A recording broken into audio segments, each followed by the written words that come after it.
Olá, bem-vindos a mais uma entrevista ECO. O Governo apresentou uma proposta de Orçamento de Estado para 2024 marcada por um alívio do IRS, muito acima do esperado, mas encarrega também nos impostos indiretos, o que tem motivado críticas da oposição. Há também novidades nos benefícios fiscais às empresas. E o ano será também marcado por um forte aumento do investimento público, que dá um salto para níveis recorde e que será um dos suportes da economia num ano que será difícil e marcado por muita incerteza. Enfim, fatores a ter em conta nesta conversa com João Leão, vice-reitor do ISCTE e anterior titular da pasta das Finanças. Olá, muito obrigado por se juntar a nós para esta entrevista. E a primeira pergunta que eu tinha era o que é que distingue os orçamentos de Estado de Fernando Medina dos de João Leão? Era um contexto muito diferente, portanto, o contexto em que eu tive enquanto Secretário de Estado do Orçamento, o contexto inicial em que Portugal estava a necessidade de recuperar a credibilidade do ponto de vista financeiro e de sair do procedimento de déficits excessivos. E depois, enquanto Ministro das Finanças, estive num período da pandemia que era um contexto totalmente diferente do atual. Portanto, não era um período, por um lado não tinha inflação, mas por outro lado havia muitas necessidades de natureza temporária que era preciso correr e garantir a estabilidade da economia, a estabilidade do emprego e do ponto de vista social, assegurar que as famílias não ficavam numa situação muito vulnerável. Agora estamos num contexto muito diferente, é um contexto em que foi marcado sobretudo com a guerra da Ucrânia a partir de fevereiro de 2022 e com um aumento muito grande da inflação e alguns efeitos pós-pandémicos que provocaram um aumento da inflação e este orçamento marca, e depois me discutir com mais detalhe, marca o completar da recuperação de rendimentos face à perda que houve de rendimentos em 2022 em toda a Europa, em face do choque de inflação e do choque de termos de troca sobre a Europa, que a Europa ficou toda um pouco mais pobre nesse ano.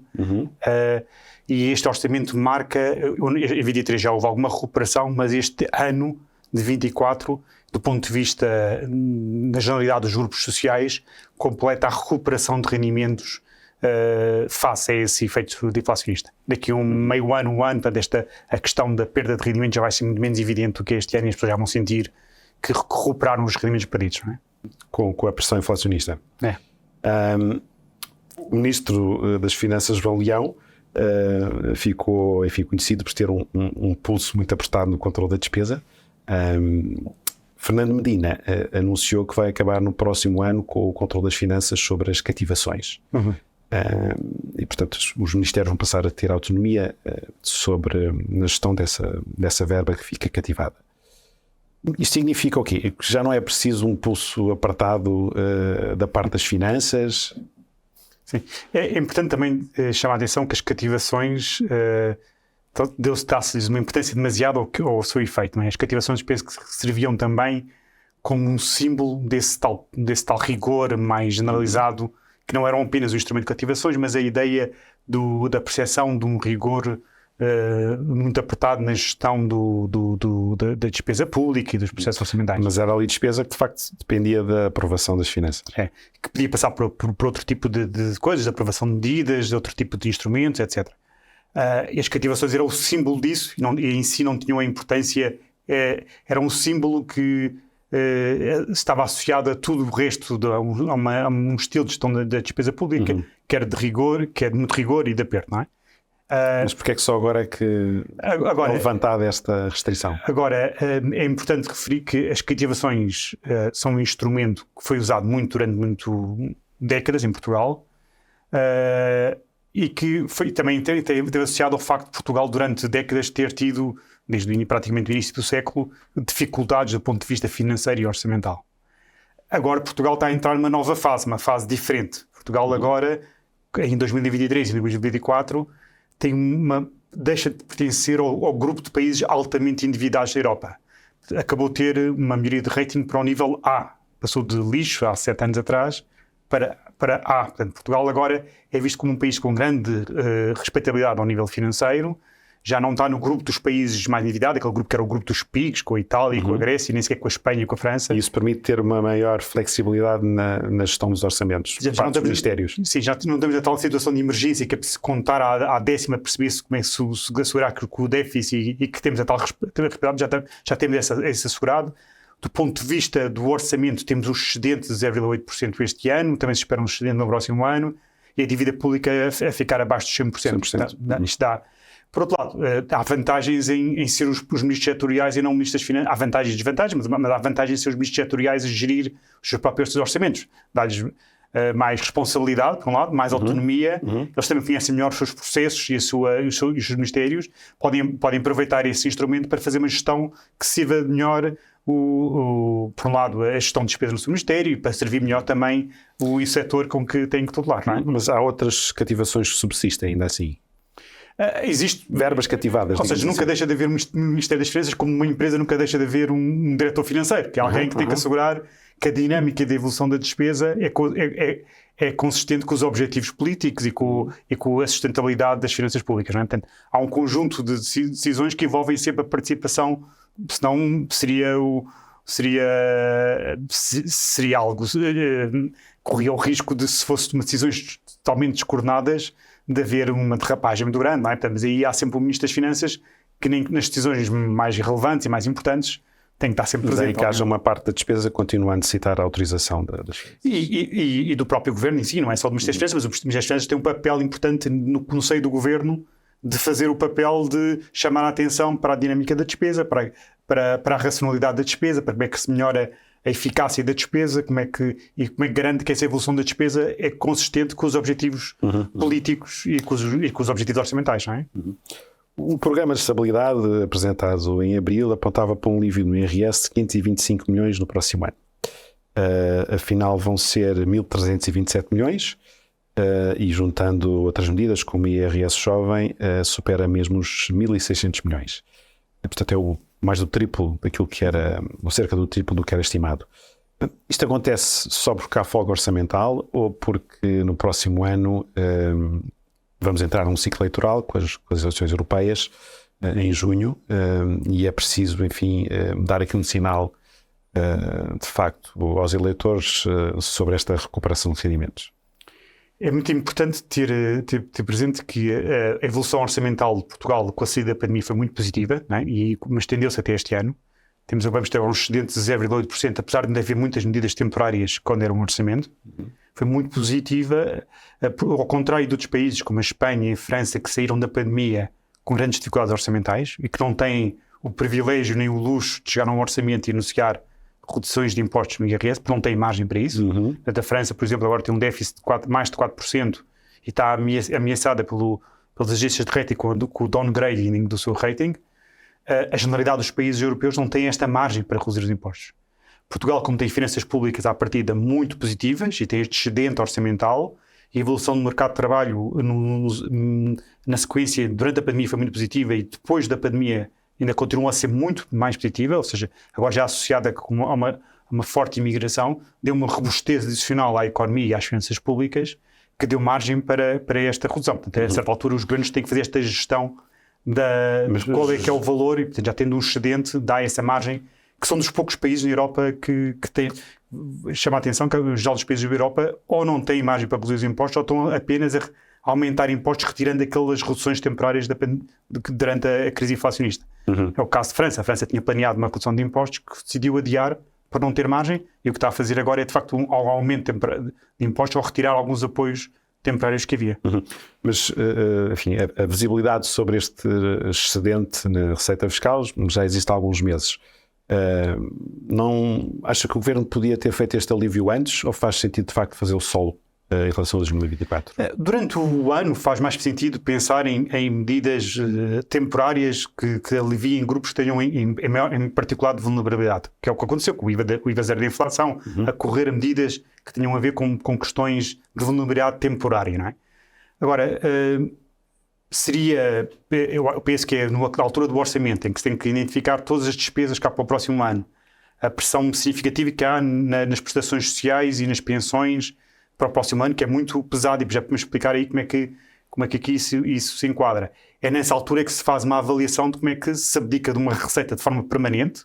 Não estamos aqui a falar de um apoio temporário, estamos a falar de abdicar de uma receita permanente, que também tem que ser enquadrado olhando para a evolução das despesas permanentes e das outras receitas Isso faz sentido que seja num contexto... Considera que o momento é agora e não antes, como defendia, por exemplo, o PSD?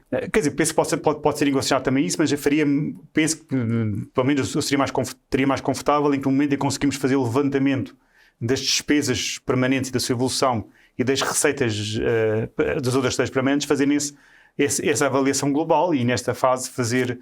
Agora, percebo que também o debate político se possa surgir...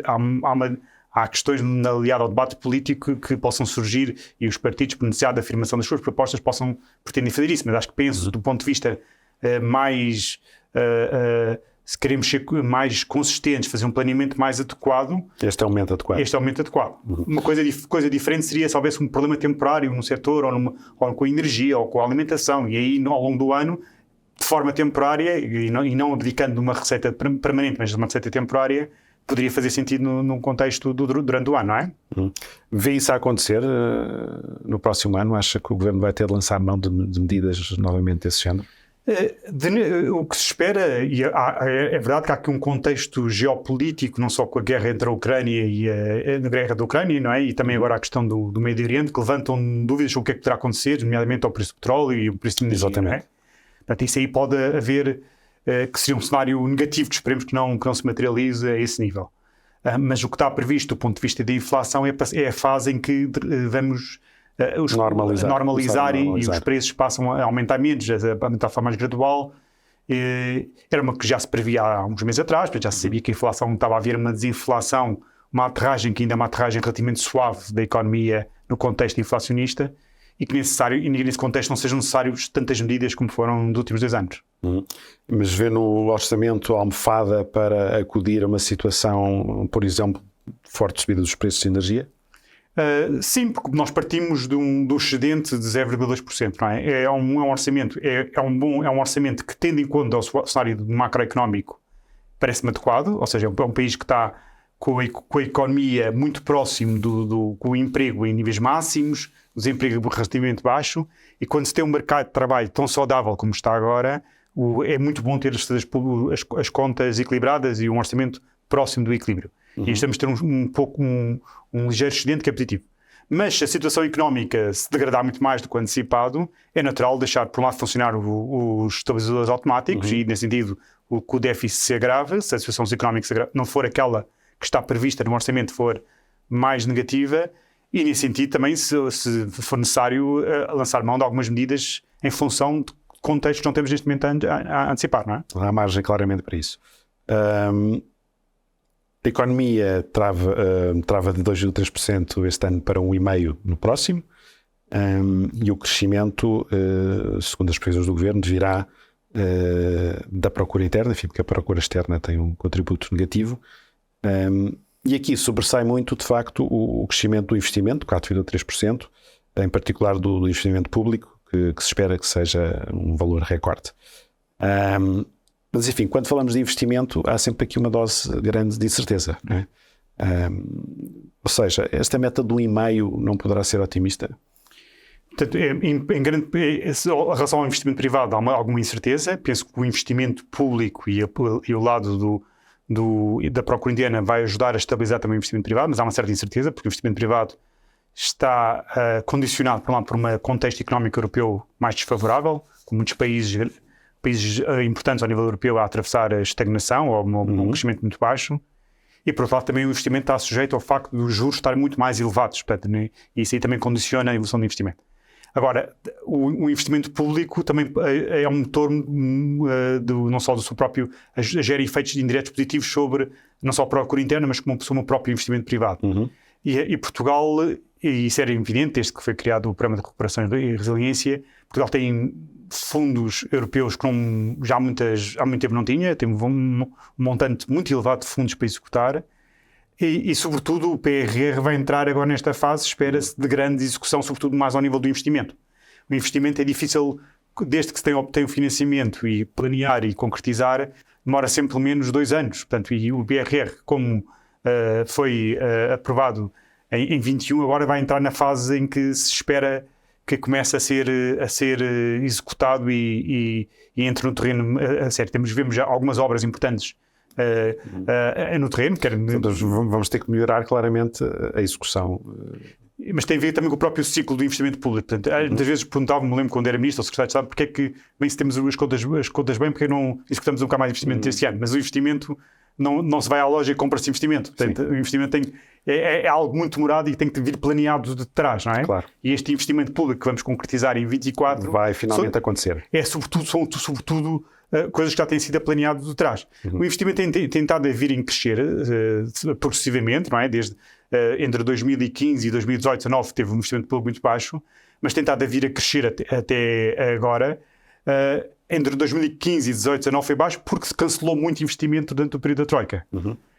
Agora em 2021, 2022 o investimento está a crescer até por muitas decisões que foram tomadas em 18, 19. Entretanto. Mas pode-se dizer que se não fosse este impulso do PRR e do PT 2030, que corríamos o risco da economia quase estagnar no próximo ano?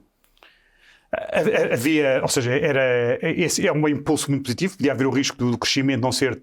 Eu antecipo que conseguimos ter um crescimento superior ao da média europeia, que é bom, continuar a convergir, não só com este orçamento do Estado em termos de rendimentos, mas também o investimento público. Mas sem isso. Mas sem este orçamento e sem a recuperação de rendimentos que tem presente e sem o investimento público, haveria o risco de termos uma evolução pior e até igual à europeia ou pior, não é? Enfim, abordámos há pouco o IRS, mas, enfim, se temos de facto uma previsão de diminuição da receita do IRS, nos impostos indiretos, o Estado prevê buscar mais 2,63 mil milhões de euros, portanto, corresponde a um aumento de 8,9%. Enfim, isto coloca-nos sempre aquela questão de que senão o governo não está a dar com uma mão para depois ir tirar com a outra. Sim. Eu penso que aí a resposta tem que ser feita a dois níveis. Por um lado, há um aumento dos impostos que é natural com a economia. Bom, mesmo que as taxas não mudem, de ano para ano, a evolução dos preços e da economia faz com que os impostos aumentem. Por isso é que há uma tabela que tem todos os orçamentos de Estados que diz quais é que são o efeito das medidas tomadas no orçamento sobre os impostos. É uma questão diferente. Não olha para os agregados dos impostos, mas diz o que é que resulta das medidas presentes nos impostos.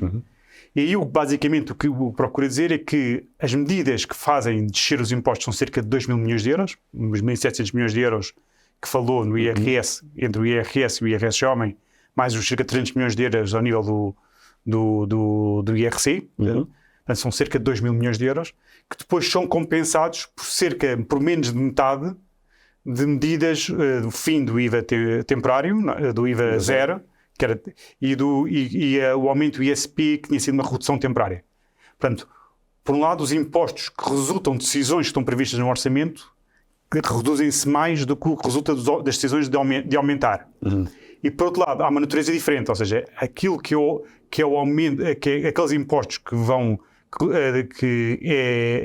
enquanto a redução são redução de impostos de forma permanente, não é só este ano, não é só para o ano 24, é de forma permanente para os anos 15. O aumento que estava lá previsto é de impostos que tinham sido reduzidos de forma assumidamente temporária, como o IVA zero e o ISP, que agora são retomados ao valor anterior em que existia. É uma normalização do valor que existia, que tinha sido reduzido de forma temporária. Portanto, também tem uma natureza diferente. Uma coisa é reduzir ou aumentar de forma temporária, outra coisa é dar o quadro e oferecer às respectivas famílias de uma redução permanente que também atinge os anos seguintes. Ainda assim, enfim, a carga fiscal vai bater um novo recorde. Sabemos que isso acontece muito porque, como referiu, o emprego está em níveis de facto muito elevados, os salários sobem, logo as contribuições sociais também aumentam, mas, enfim, parece que caminhamos quase para uma carga fiscal de 40% do PIB. Não havia aqui, isto não quer dizer que há aqui margem para ir mais longe na redução dos impostos? É importante depois dar nesses números do orçamento, e eu preparei muitos orçamentos, até bati o recorde para a preparação de orçamentos, não dar demasiado esses números de que vai aumentar a carga fiscal, não tem que ser visto com o seu grão de coisa. O que é mais relevante e o que é mais claro e objetivo são as medidas identificadas de redução de impostos e de aumentos de impostos, não é? E são medidas quantificadas, analisadas. Depois a parte estatística em termos de evolução do agregado, depois no final do ano vê-se. Mas o que é importante, e como refere, em parte isso reflete o grande sucesso da economia portuguesa na última década, que tem sido a recuperação do emprego. Ou seja, o emprego aumentou 1 milhão. Eu acho que todos os nossos portugueses devíamos ter isto presente. é muito importante para o nosso futuro, mas o emprego aumentou 1 milhão de trabalhadores praticamente face a 2015 e aumento de 20%. Isto é um grande sucesso, não só para a economia, para as pessoas, para a sua vida, mas também em termos estruturais para as finanças públicas e, no futuro, para assegurar o nosso sistema social, o nosso sistema de pensões, que nós somos uma sociedade muito envelhecida, que depende crucialmente disto. Agora, em relação à questão dos impostos, eu queria chamar a atenção de 2 aspectos. Por um lado é que Portugal, eu penso que era mais fácil chegar aqui e dizer os impostos são muito elevados, ou em termos políticos nos se refere, ou as pessoas, ninguém gosta de pagar impostos, e se pudéssemos não ter os serviços públicos todos sem impostos, mas acho que a minha obrigação enquanto economista e ex-responsável das finanças é de falar de forma séria e objetiva sobre a realidade. E os dados o que mostram é que o peso dos impostos em Portugal é mais baixo do que a maioria dos países ocidentais. Em particular, o peso dos impostos sobre o rendimento, que são o IRS e o IRC. No seu conjunto, e em particular o imposto sobre o rendimento pessoal, portanto o IRS. Em Portugal, em média, e ao contrário do que nós possamos pensar, é substancialmente mais baixo do que na média europeia. A generalidade dos países ocidentais tem impostos sobre o rendimento mais altos que Portugal. Mas que quando juntamos as contribuições sociais, isso já não acontece. Não, mesmo com as contribuições sociais. Mesmo com as contribuições Só sociais? os países de leste, os países mais pobres de leste, é que têm os impostos sobre o rendimento mais baixos que Portugal. A generalidade dos países tem... São dados que se pode...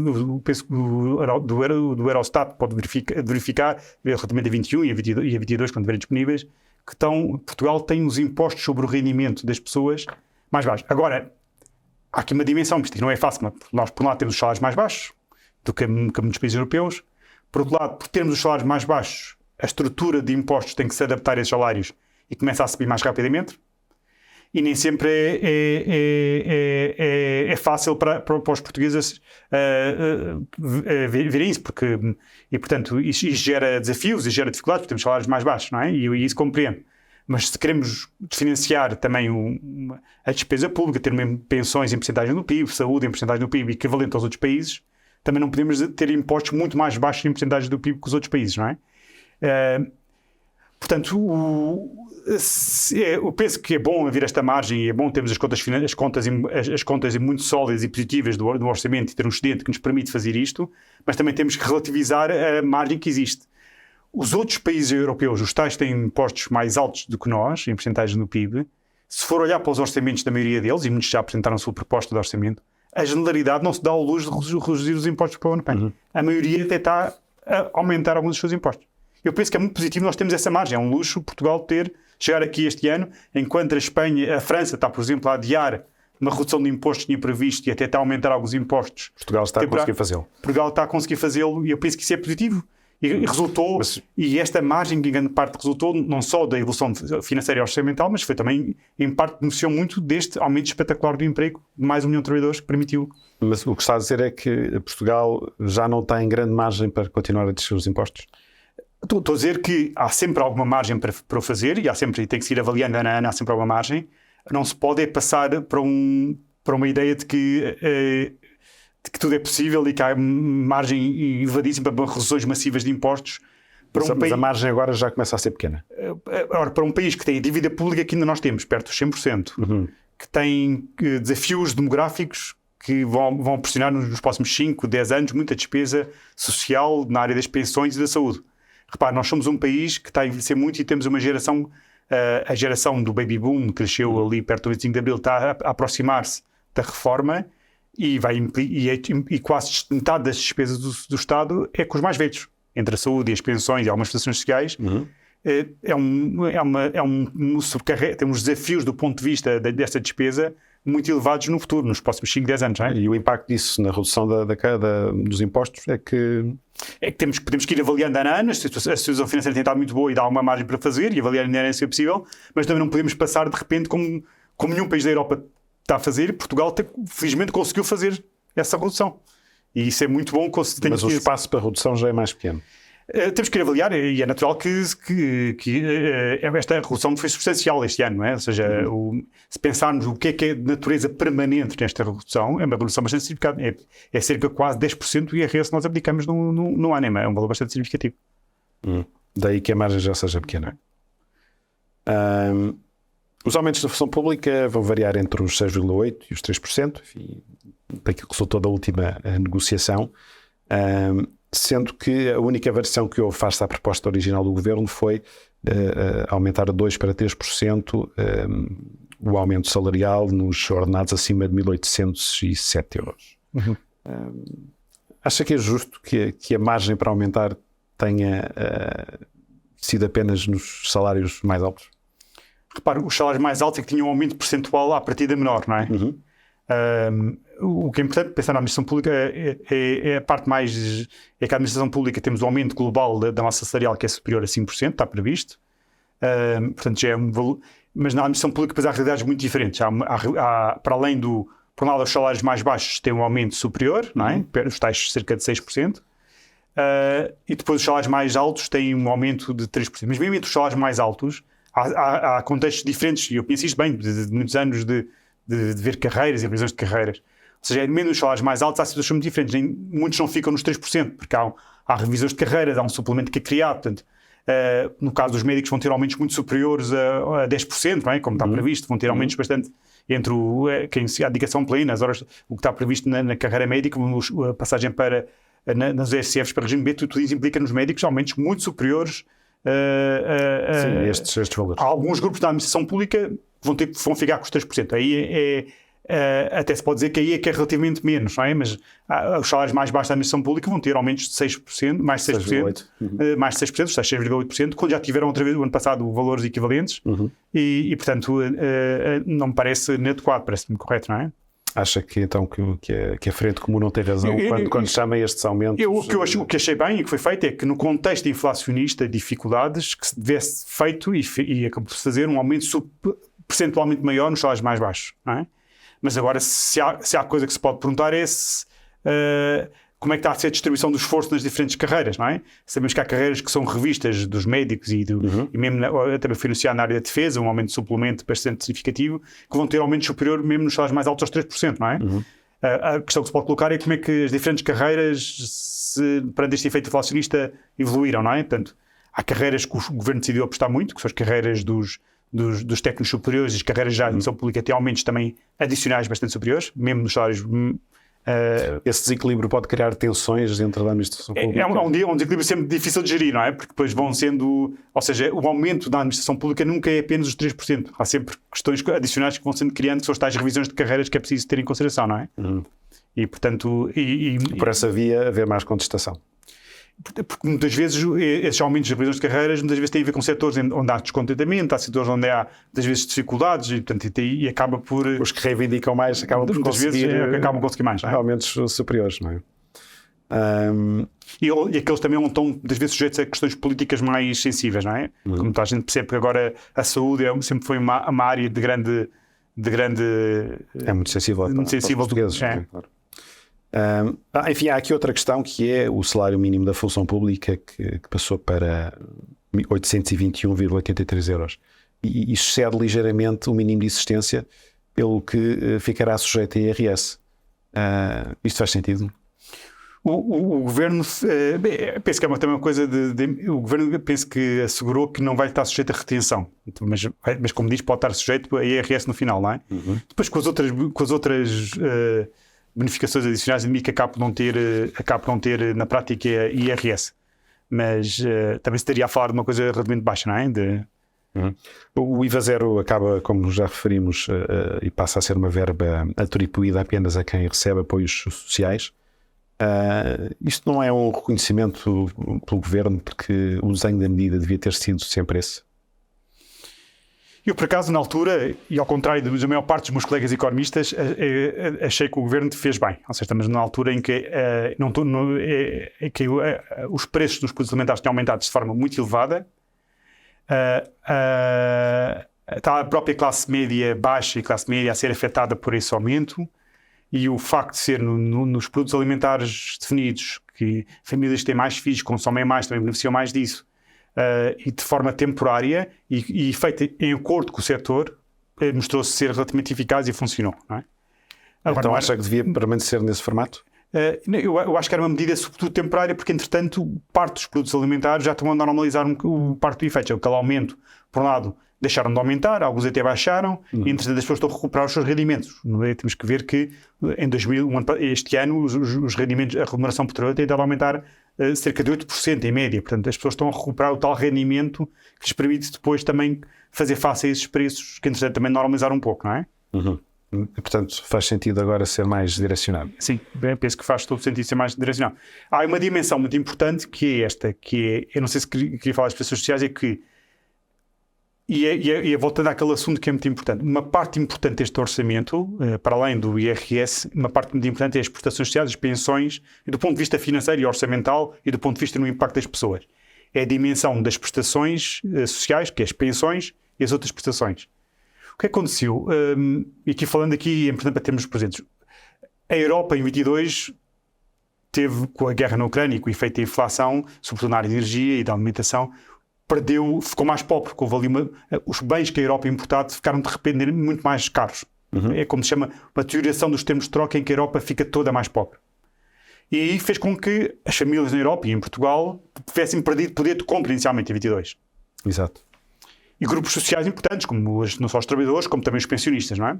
Em 23, uma parte importante foi recuperada dessa perda, mas não totalmente. Ou seja, os pensionistas recuperaram uma parte, deram um aumento de cerca de 8%, e a inflação vai ser cerca de 5%. Portanto, dá uma recuperação de 3 pontos percentuais da perda que tinham tido no ano em 22. Portanto, em 23 recuperaram uma parte desse. Agora, em 24, com este aumento superior a 6% para a generalidade dos pensionistas, que vai ser superior à inflação, que vai estar em próximo dos 3%, eles completam a recuperação de rendimento dos pensionistas. Portanto, o que pode dizer que os pensionistas recuperam toda a poder de compra que tinham perdido com o efeito inflacionista. No salário mínimo até vai mais do que isso. O salário mínimo vai ficar bastante acima do valor em termos reais, não só em termos nominais. Em termos nominais é cerca de mais de 20% face a 2021, mas mesmo em termos reais vai ter um aumento de cerca de 5 ou 6% face ao valor de 2021. Então vai-se assistir aqui a um completar da recuperação de rendimento também num grande grupo, que é os seus salários mais baixos.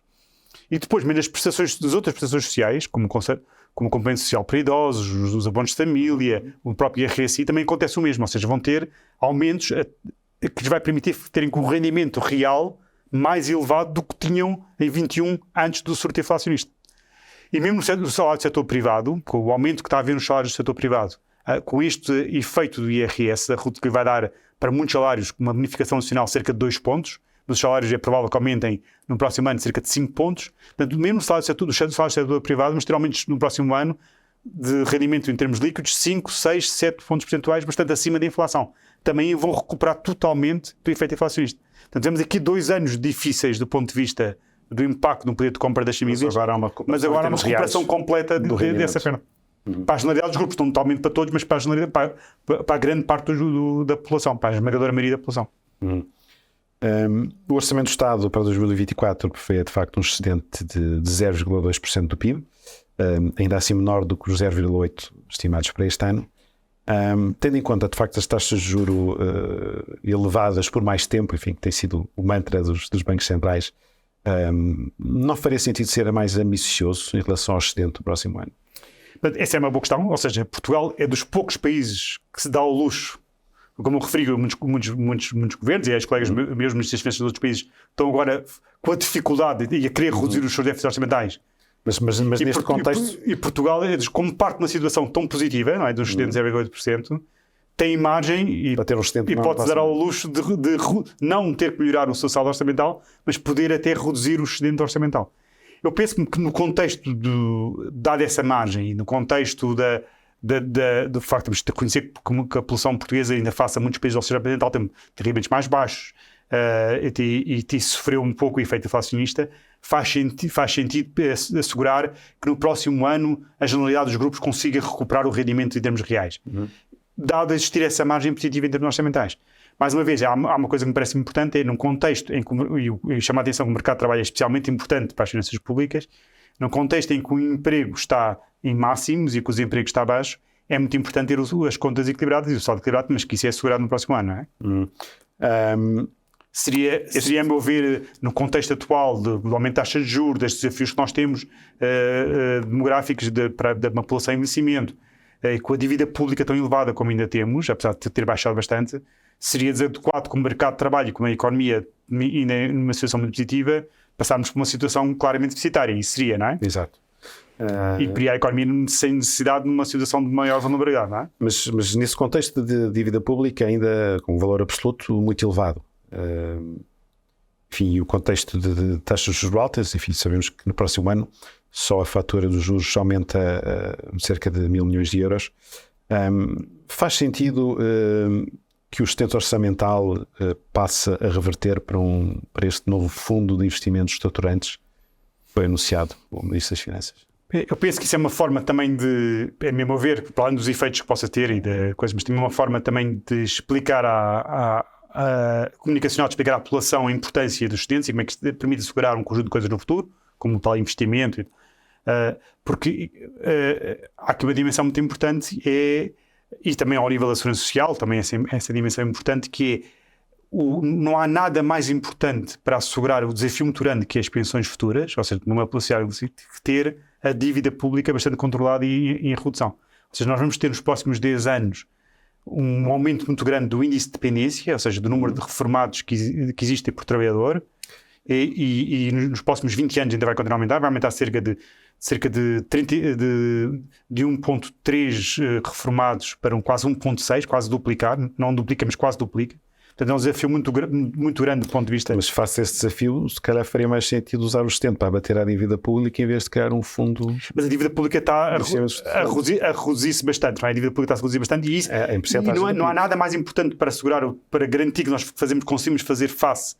Há duas coisas muito importantes, e se pensarmos, se queremos saber o trabalho que está a ser feito para assegurar a sustentabilidade das pensões no futuro, há duas coisas muito importantes, que é a redução da dívida pública, que é da capacidade financeira do Estado, e, por outro lado, o aumento muito grande do emprego que aconteceu agora. E são as duas coisas mais positivas dos últimos anos que assegura que nós, os dois, quando daqui a 15, 20 anos, quando nos quisermos reformar, temos... Mas quer dizer, mas a conjuntura pode, de repente, mudar. E o valor absoluto da dívida pública está lá. Agora há uma dimensão importante. Em relação ao que está referido o fundo, o Governo, penso que já indicou que esse fundo depois vai investir na própria dívida pública. Portanto, não aumenta a dívida pública para efeitos líquidos. Ou seja, como se fosse reinvestido em outras coisas, já aumentava a dívida pública. Mas depois, como o fundo investe na própria dívida, consolida e não faz aumentar a dívida pública. Portanto, nesse sentido, acha que é uma boa ideia este fundo? Sim, penso que do ponto de vista comunicacional é uma forma também de explicar às pessoas que se está a preparar um conjunto de coisas. Desafios futuros. A despesa pública corrente vai crescer 7,2% para 110,63 milhões, para 40% do PIB. Isto não começa a ser um nível demasiado elevado? Repare, a despesa corrente que estamos aqui a falar e a parte mais permanente da despesa aumenta bastante no próximo ano, não é? A parte de prestações, pensões, etc. Mas também é verdade que, sobretudo em 22, mas também de alguma forma em 23, mas sobretudo em 22, se reduziu substancialmente essa despesa mais estrutural permanente, por causa do efeito inflacionista. O que acontece é que o efeito da inflação é mais rápido na receita do que na despesa. Não existe um dividendo da inflação permanente, ou seja, a inflação não melhora as contas públicas per si. Por isso é que nos outros países da Europa, a França, a Espanha, todos estão todos com dificuldade, não beneficiaram da tal inflação, estão todos com déficits de 4,5%, 5% e com dificuldades, Espanha, França e Itália, não é? A inflação não tem nenhum efeito positivo, isso não é uma coisa que não existe em economia e nas finanças públicas, não é um conceito que exista, mas tem sim apenas um impacto temporário, porque aumenta mais rapidamente a receita do que a despesa, mas esse impacto desfaz. Portanto, o que aconteceu foi em 22, essa despesa de natureza mais permanente, e de alguma forma ainda um pouco em 23, mas sobretudo em 22, que reduziu-se, e agora o que se está a fazer é voltar ao normal, não é? A recuperar o efeito no sentido contrário, não é? Os exercícios de revisão da despesa pública têm, nos últimos anos, resultado em poupanças pouco expressivas, enfim, quando olhamos para a despesa total da administração pública. Não deviam ser mais ambiciosos esses exercícios de revisão da despesa? Eu penso que é um trabalho contínuo, que exige muito conhecimento, exige muito, para ser bem feito, exige muito conhecimento. Tem sido feito alguns com alguma eficácia, mas é um trabalho exigente e exige muito conhecimento para ser sustentável, para não ser uma coisa, algo que depois é sujeito para não devia ser mais ambicioso? Eu penso que uma das áreas que é um misto de revisão, mas de revisão por um lado de despesa e ao mesmo tempo não para poupar despesa, mas para usá-la melhor e que vai implicar, está a aplicar um grande esforço e está a ser, esperemos que seja feito com sucesso, claramente é a área da saúde. Ou seja, a área da saúde é uma área em que a despesa vai aumentar, não isso está em causa e tem que aumentar, porque as necessidades de conhecimento da população, a despesa vai aumentar e temos mais necessidades na área da saúde, mas há muitas áreas em que se pode melhorar e afinar, e isso é um trabalho contínuo. Por exemplo, só construir o Hospital Lisboa Oriental em Lisboa vai ser um exercício enorme de revisão de despesa, porque deixamos de ter 3 ou 4 pequenos hospitais aqui que são extremamente ineficientes na sua previsão pública. Mas isso são trabalhos muito exigentes, contínuos, e na área da saúde há muitas áreas onde se pode, com melhoria das infraestruturas, com a otimização de determinados processos, melhorar muito a saúde. Então, mas eu diria que o problema da saúde em Portugal, mais do que um problema de dinheiro, é um problema de gestão? Sistema? Por um lado, eu diria que nos últimos tempos a saúde tem um aumento brutal do número de funcionários, de assistentes, enfermeiros, médicos. Tem, ali em algumas áreas de especialidade, muitas vezes há dificuldades temporárias, não é? Temos assistido a várias. Tem havido, por exemplo, uma delas era os médicos de família, outra área nos anestesistas, porque às vezes há falta de formação, muitas vezes é controlado pelas próprias ordens que limitam. E tem que ser feitos esforços para aumentar a formação dos médicos. Mas, em termos globais, o quadro macroeconómico, os números são públicos, toda a gente sabe que o número de trabalhadores no Serviço Nacional de Saúde tem aumentado muito todos os anos, não é? Então, mas porquê continua a funcionar de forma eficiente? Agora, também há outra dimensão importante que é, e eu queria chamar a atenção para isto, é que nós temos a pandemia teve muitos efeitos, uma sociedade mais envelhecida que exige sempre esforços redobrados. E temos que ter presente que temos um setor de saúde, são cerca de 150 mil trabalhadores espalhados pelo território todo, a ter que funcionar 24 horas por dia, e nas diferentes especialidades. Há sempre áreas em que haja muita dificuldade. E depois está sujeito a desafios novos. Agora há mais hospitais privados que concorrem, muitas vezes vão retirar profissionais. Isso é uma coisa que está para ficar, é um bocado difícil. Agora, para fazer face a algum desses, tem que ser, também arranjar instrumentos de flexibilidade para conseguir que em determinadas áreas ou em determinadas regiões do país, os sistemas consigam a flexibilidade para resolver as suas necessidades. E flexibilidade também pode implicar também, em alguns casos, em termos regulatórios, para conseguir reagir e conseguir buscar os profissionais que precisam. Mas é um sistema altamente complexo e muito difícil de gerir, dada esta complexidade que eu estou aqui a referir. Também queria chamar a atenção de outro aspecto, Portugal, há 10 anos atrás, quando estava sob a Troika, quando estava no procedimento de déficits excessivos ou quando havia outros problemas muito grandes, a saúde estava sempre presente e uma preocupação, mas também de alguma forma os problemas da saúde, com o desemprego que está nos 15 ou 20%, as pessoas também se dedicam a outros problemas, não é? Agora, como do ponto de vista mais macroeconómico, financeiro, do ponto de vista do emprego, do ponto de vista do déficit, da dívida, essas coisas parecem mais resolvidas e estão mais estabilizadas. Não há grandes dramas de desemprego, não há grandes problemas é natural que a saúde, o foco virou-se para a saúde sobressaia esse foco. Não estou a dizer, não diria que a saúde tivesse, quer dizer, não é a minha área especial, mas não diria que a saúde persista necessariamente muito pior do que há 10 ou 20 anos atrás. Sempre houve muitos problemas. Sim, se houvesse esses problemas que temos hoje, por exemplo, nas urgências. Sempre, se formos ver a história da política. Mas se calhar não de forma tão aguda como agora. Eu não estou certo, porque temos muito mais profissionais e muitas vezes eu não gosto de fazer coisas casuísticas, mas tenho visto muitas vezes casos, pessoas, ou para outras pessoas a ir ao SNS, muitas vezes ficarem muito bem impressionados com a qualidade do serviço prestado, e outros casos que nem tanto. Mas se formos ver a produção na área da saúde tem estado a aumentar bastante. É claro que também houve agora um fluxo de imigrantes que também criou mais necessidades de dar resposta que não havia há 2 anos atrás. E desafios novos de conseguir médico de família para todos. Repare, nos médicos de família nós temos aqui um problema temporário que foram formados muitos médicos de família em 74 e 80 que estão agora a reformar. Mas é um problema de natureza temporária que estruturalmente não existe, porque tem a ver só com agora estarem a reformar muita gente na área da saúde. Agora, na saúde sempre houve grandes dificuldades, porque é um sistema altamente complexo, como estou a referir, com estes desafios que eu queria referir. Agora, dado do ponto de vista macroeconómico, do emprego, das finanças públicas, as coisas estão mais estáveis e estão melhores, é natural que o foco na saúde, mas sempre lá esteve as questões que... mas não estou a dizer, eu estou convencido e a parte, não tendo trabalhado na saúde, mas da minha parte, enquanto de experiência na área da política económica, que há alguns desafios muito grandes que é para melhorar no sistema de saúde e há aspectos muito importantes que se podem melhorar, não é? Só 2 questões para terminarmos. Uma é se concorda com o fim do regime fiscal para os não residentes.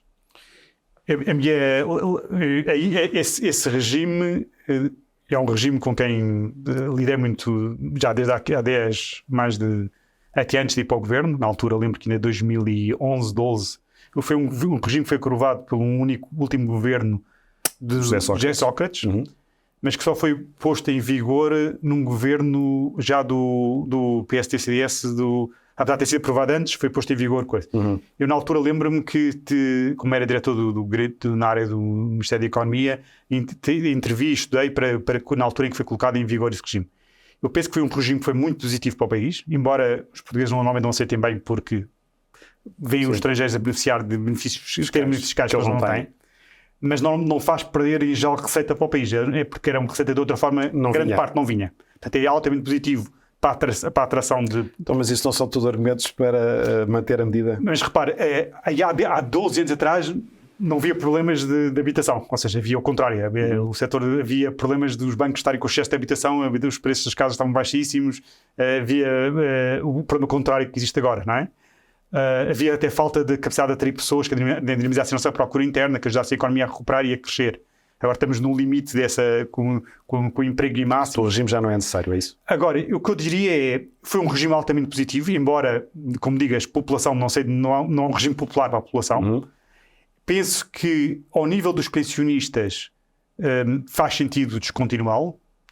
Tenho mais dúvidas nos profissionais. Penso que nos profissionais se deve equacionar, se calhar não essa versão do regime, mas pensar em novas versões. Há no orçamento uma nova proposta para o setor científico e profissional. Exatamente. Que é de natureza diferente. O setor científico, sim. Eu penso que... Mas devia ser mais alargado. Eu penso que é muito mais popular dizer que acabemos com esse regime, que os portugueses é uma coisa que os portugueses já não gostam. Mas eu digo que na parte dos profissionais, a minha posição aqui... Profissionais qualificados. É profissionais qualificados, eu digo que é altamente... Devíamos arranjar uma forma de, pelo menos na área de ciência e algumas outras áreas, conseguir manter. Porquê? Porque nós, como temos salários que, apesar de tudo, ainda são mais baixos que no resto da Europa, e por isso a própria estrutura de IRS tem que adaptar a esses salários mais baixos, começa, portanto, a subir as taxas mais cedo, que tem a ver com a natureza dos salários, muitas vezes torna-se difícil atrair quadros qualificados de fora da Europa para Portugal.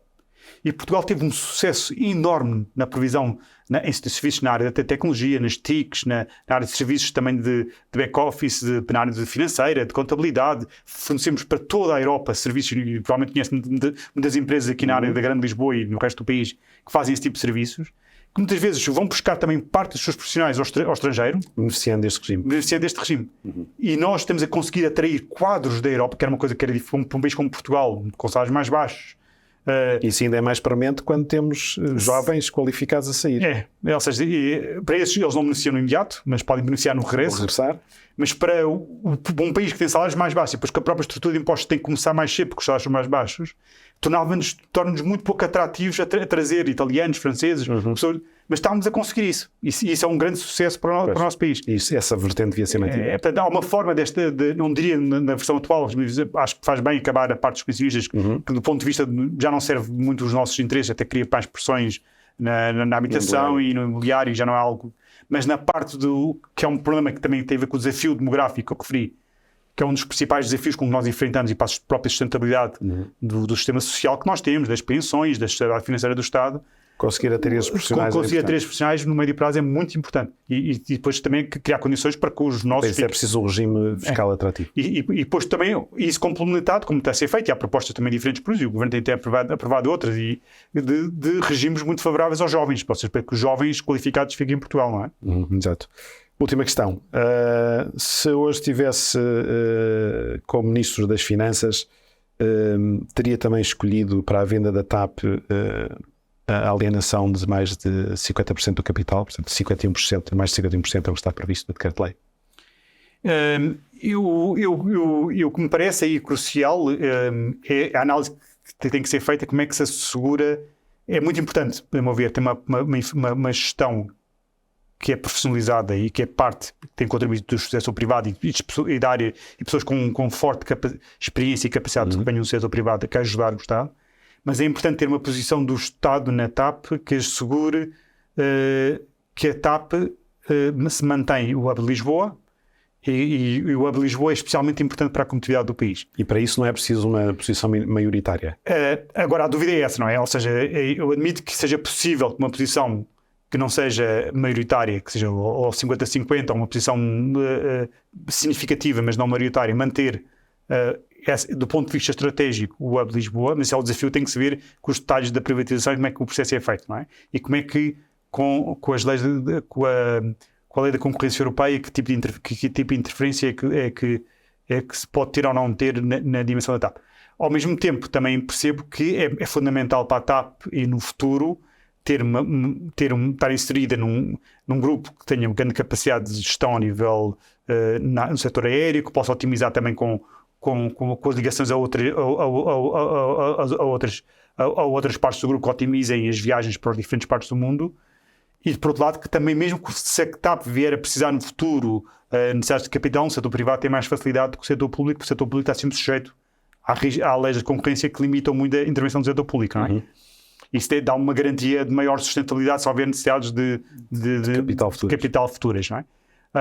Agora, se queria deixar isto, chamar a atenção de uma coisa, é que para uma cidade como Lisboa, que aposta na atração de quadros, que precisa de se manter uma cidade de sucesso na Europa com capacidade de atrair quadros, e não só o turismo, mas os próprios empresas que venham para cá, e a ligação às outras cidades da Europa e do mundo é muito importante. Ou seja, nós temos este sucesso de atração, só para dar um exemplo, o sucesso tremendo, e eu conheço bem os Estados Unidos, vivi lá há muitos anos, da atração muito grande agora do turismo americano e de quadros americanos e de pessoas americanas vêm viver para Portugal, porque face há 15 anos atrás, não tínhamos, há 10 anos atrás não tínhamos ligações para os Estados Unidos, e agora temos ligações diretas. Faz toda a diferença ter uma ligação direta ou ter que passar o dobro do tempo, porque afinal tem que se parar mais umas horas no aeroporto. E para garantir isso era importante manter uma participação significativa do Estado na TAP. Eu penso que é muito importante, é fundamental, ou seja, assegurar que a TAP é que dá viabilidade ao hub de Lisboa, e que assegurar que a maior parte as ligações para a América do Sul e para os Estados Unidos mantém via Portugal. Até Portugal aí tem uma vantagem face a muitas outras capitais da Europa, porque está no caminho, não é, para essas regiões. Quem quer vir da Europa para a América do Sul ou para a América do Norte tem que passar aqui por esta zona, pela Europa Ocidental, e Portugal tem uma grande vantagem competitiva que é importante assegurar. É importante assegurar. Eu penso que o que seria mais negativo era ter uma situação em que de repente o nosso passava para Madrid e perdíamos essa mais-valia muito forte que Lisboa tem, não é? Bem, professor João Leão, muito obrigado. Muito obrigado.